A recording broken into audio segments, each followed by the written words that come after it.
Now we will enter into the sutras. One who does not know the difference between matter and consciousness, as long as you think you are a body, you can't escape from the pleasures of the physical world.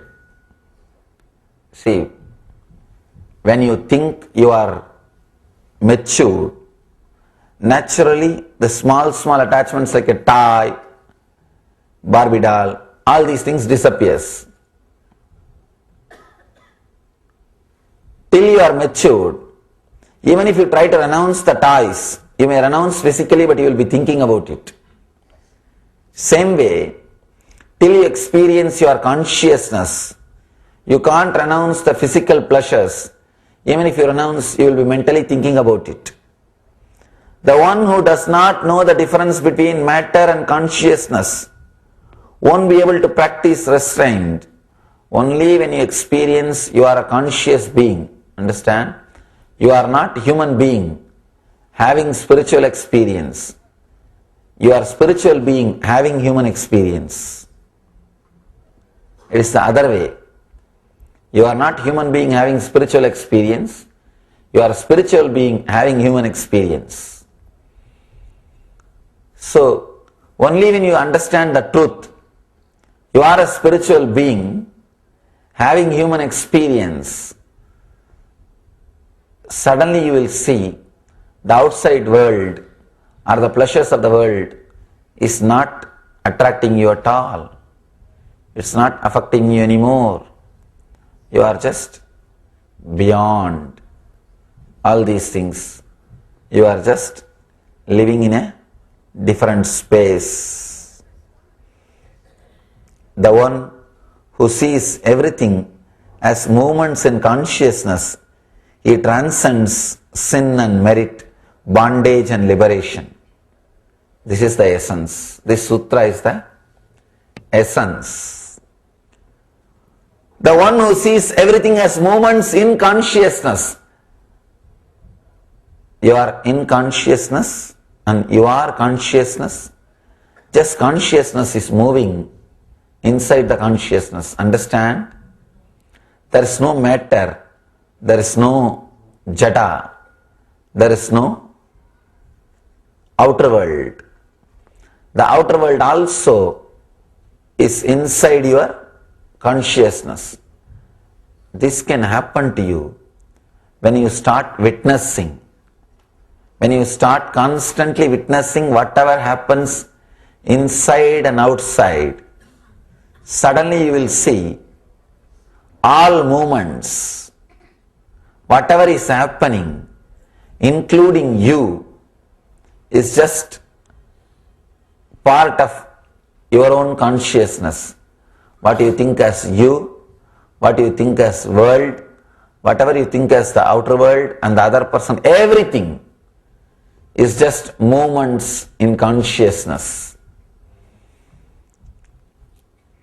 This can happen to you when you witness, above all, when you unclutch from your body and mind. See, as long as you connect with your body and mind, you create a boundary between you and the world, you and the whole. When you unclutch, suddenly that boundary disappears. You are no more separate from the whole.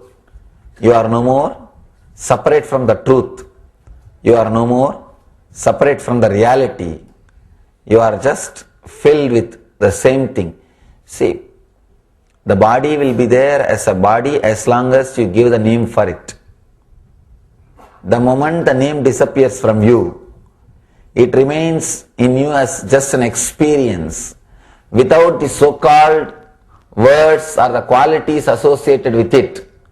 You will see in reality it is the same. See, the power which runs your body is running the sun and the moon.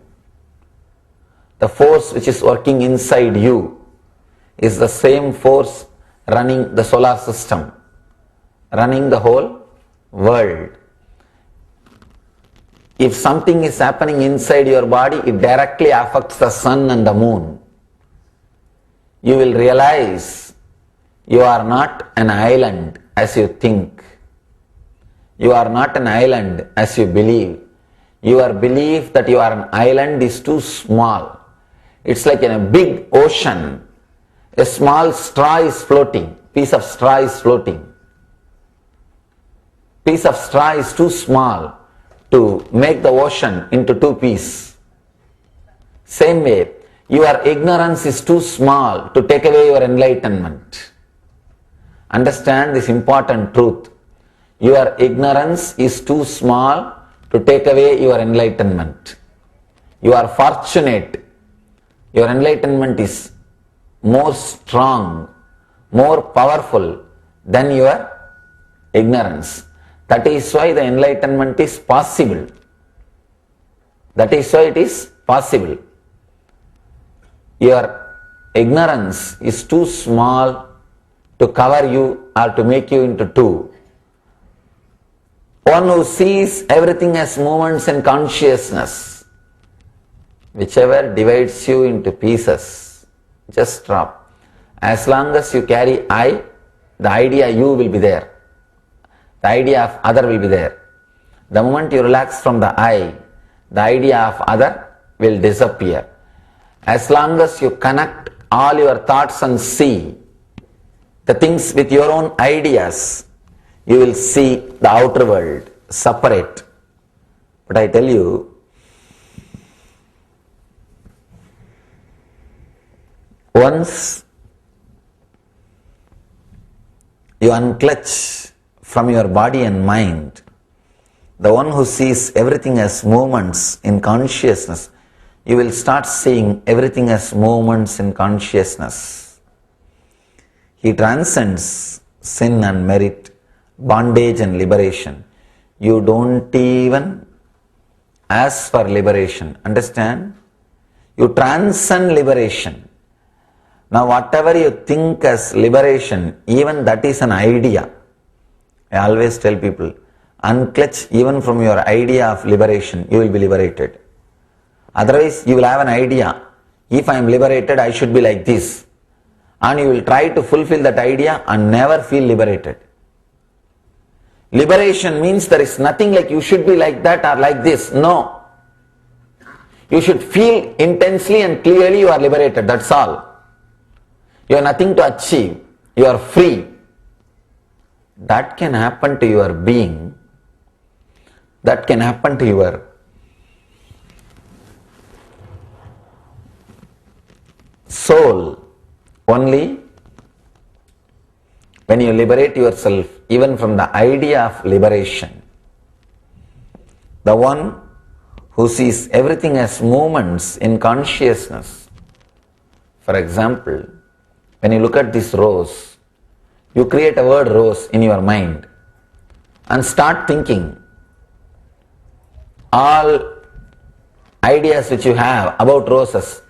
Means the idea is connected to the roses, and all the roses which you presented to somebody or all the roses presented to you, some idea, some connection, how that person responded, how you responded.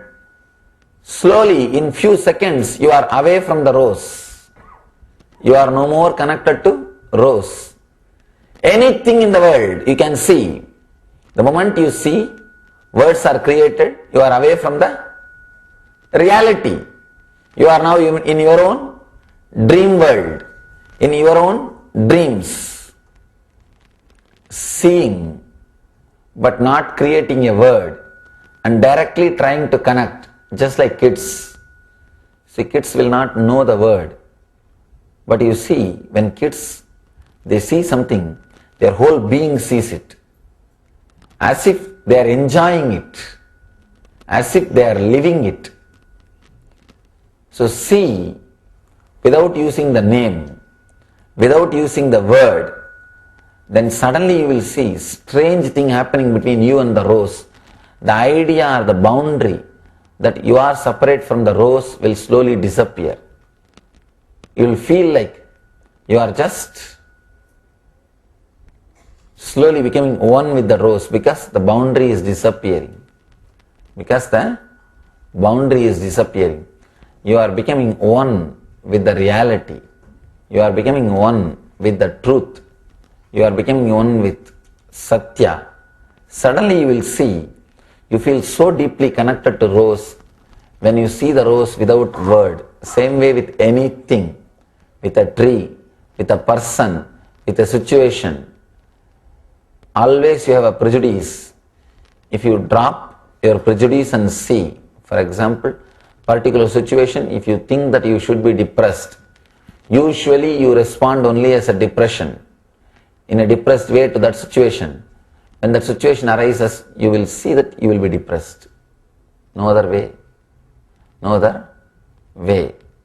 So whoever is connected to something, to the things of the outer world in a particular way, we call this as a psychodrama. If you are prepared, if you are given the dialogue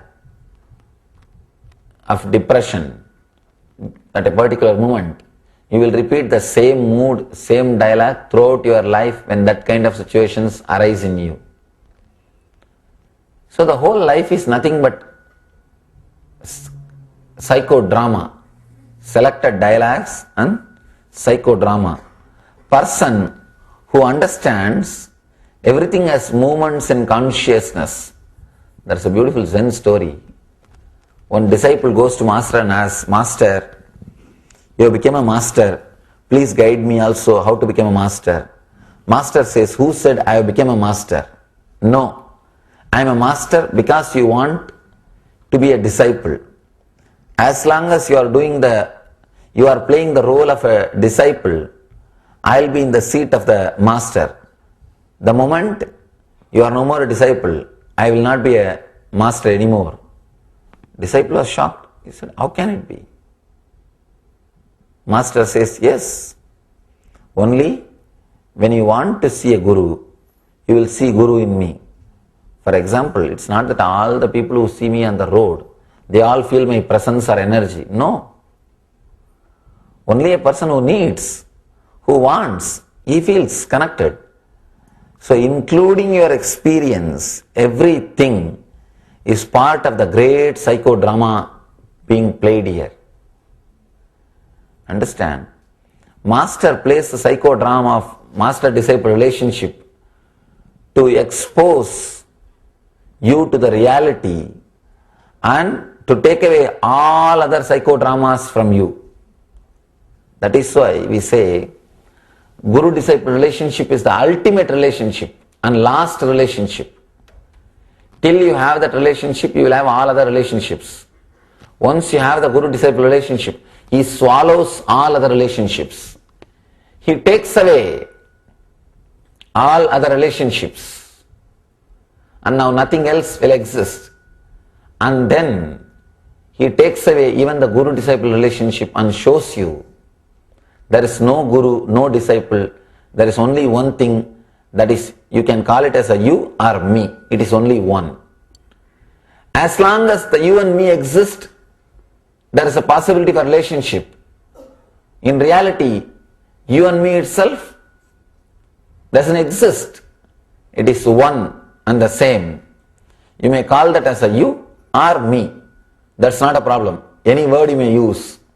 But you will realize the one who sees everything as movements in consciousness, you will realize you and me are just two different waves in the same ocean. Two different waves in the same ocean. Maybe a big wave or small wave, but whatever it is, but same ocean. You are also going to settle down into the same ocean. I am also going to settle down into the same ocean. Even if you don't want, you will fall only in that same ocean. The wave, when it raises, when it is in its peak height, and when it falls, in all three times, it is directly connected to ocean. It can't be away from ocean. It can never be separated from ocean.